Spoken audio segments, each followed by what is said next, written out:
Okay, Latanya, Dr. Warren here, and I want to talk to you about your chapter 1, which is all I'm focusing on right now. And I want to say that you're really doing a great job of starting to narrow it down, getting really focused, and getting the bones and starting to get some flesh on there. Got some flesh on there. It needs more research. Some of your ideas are not completely just laid out. And I'd like to see you lay out your ideas just a little bit more, especially in this introduction. In the introduction, you want to talk about what are your key points that you really want to get across, okay? And so let's see, maybe what I'll do is let me put this on pause and kind of lay out some of the key points. And I think this will help you as you kind of think about fleshing out your introduction. The rest is coming along, but the introduction is really important to lay out the big ideas. So let me work on that a little bit. I'll be right back. Okay, so I kind of have laid out your key points here for your introduction, okay? And so let's see that all just kind of flow and see you bring the reader to your point of view or your kind of understanding of the need here.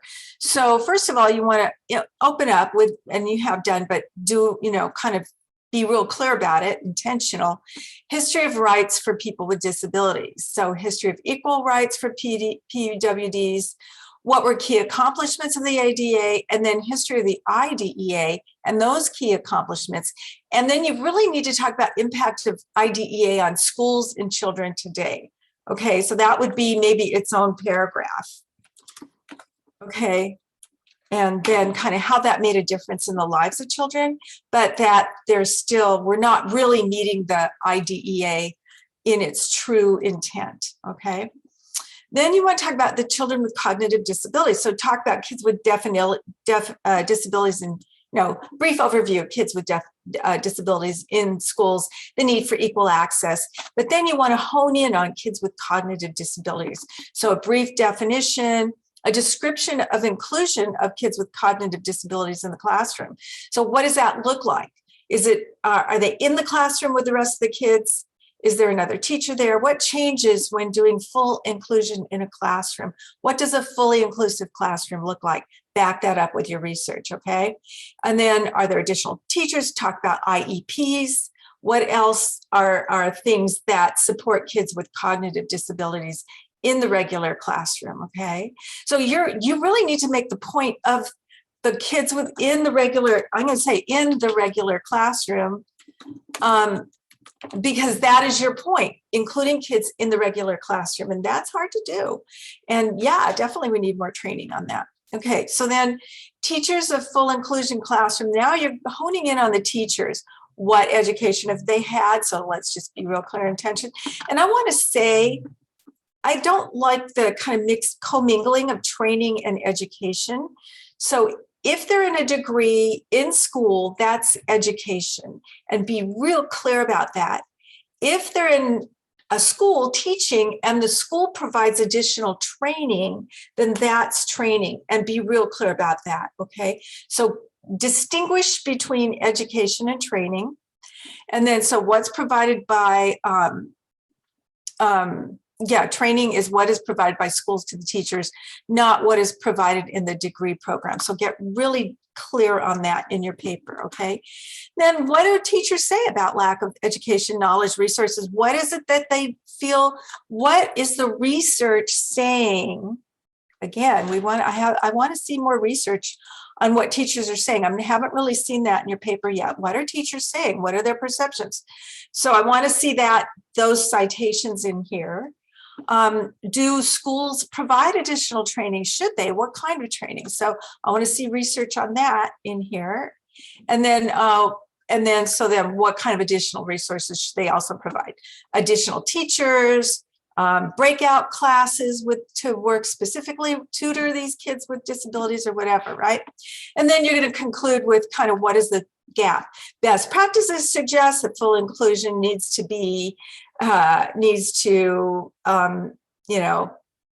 provide full equal access to education for kids with disabilities.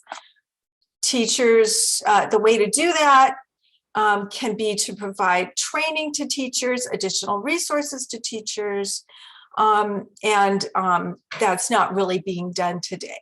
Okay, so that is kind of your intro. All right, so you've got a lot of those pieces, a couple pieces you need to add in there: teacher perceptions of their experiences, and also what kind of additional resources and what does a full inclusion class look like? What is, maybe describe a couple strategies that people use. You've got to talk about a little more about the IEPs and stuff.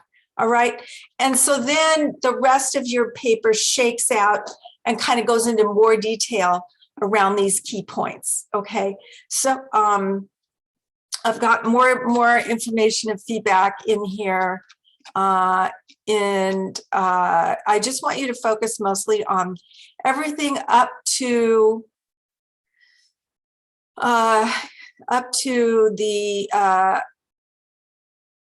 what stop at. I didn't really go past definition of terms. I've got some feedback in here, assumptions, limitations. We'll focus on those later. I really want to just get your chapter 1 kind of cleaned up in terms of your making your argument, stating your case. Okay.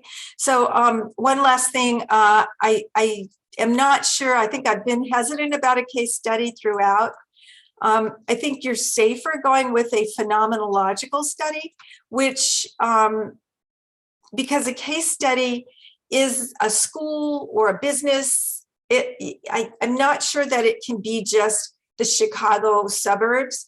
I'm going to ask the methodological reader if so, but phenomenology is really similar to everything you've written here. Not a lot's going to change. You might add a couple more, 2 or 3 more sentences about phenomenology and just remove the case study. But I'll get back to you on that and let you know, okay? So please call me if you want to meet. Let's meet. And I think hopefully this is helpful too. Okay, thanks.